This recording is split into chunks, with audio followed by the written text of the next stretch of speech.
近日，一位印度网友在美国问答网站上提出了一个令人诧异的问题：为什么中国人如此害怕印度军队？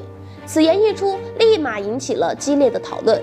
不同国籍的网友评论都在阴阳怪气，只有印度网友在认真分析后表示，印度的武器都是大国进口，并且十分先进，所以中国的军队肯定不如印度。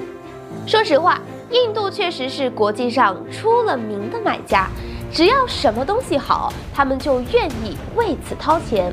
早在2013年，印度就凭借着从英国购买的航母，极大提高了印度海军的实力，甚至还从俄罗斯那里买到了价值1美元的航母。因此，在早期，印度与中国实力差距确实不大。不过，相比于印度这种花钱增强的方式，我们近些年吃过太多被制裁的苦后，明白了自主研发的重要性。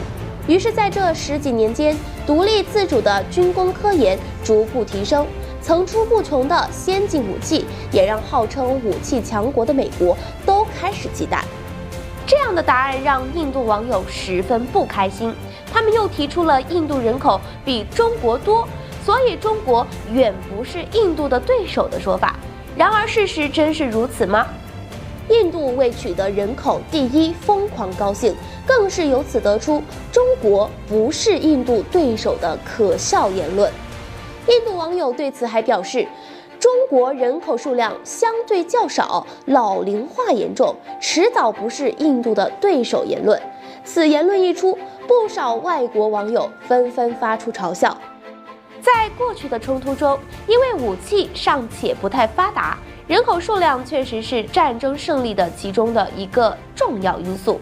可是到了21世纪，各种先进武器不断退出，人员数量已经是最微不足道的一个优势。而中国出现老龄化的问题，只能说明人们的生活得到很大的改善，从而使得平均寿命得到了延长。反观印度，仍有不少百姓住在贫民窟，很多人甚至还过着食不果腹、衣不蔽体的生活。当地人民的生活水平极度低下，最基本的生活需要也得不到满足。在这种情况下，即便拥有世界上最多的人口，也发挥不出人口红利的效果。可印度网友还是不服输，他们表示印度有中国没有的高科技技术，这又是怎么一回事呢？点击头像进入主页，方便收看最新内容。印度无脑吹的高质量技术，其实只是用没有实际用途的卫星撑面子。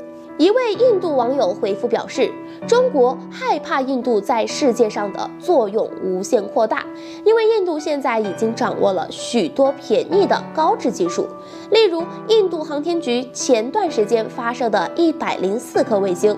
对于印度局发射的104颗卫星，早就被美国专家揭露过。在这104颗卫星中，大部分是没有实际用途的，也就是说，这些卫星根本就是发上去好玩的。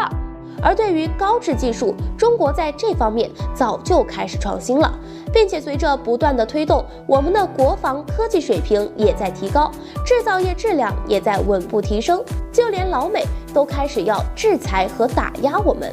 前段时间的华为5G 技术和芯片封锁就是最好的证明。所以对于印度网友的高傲，也难怪外国网友纷纷摇头。对此你怎么看呢？评论区留下答案。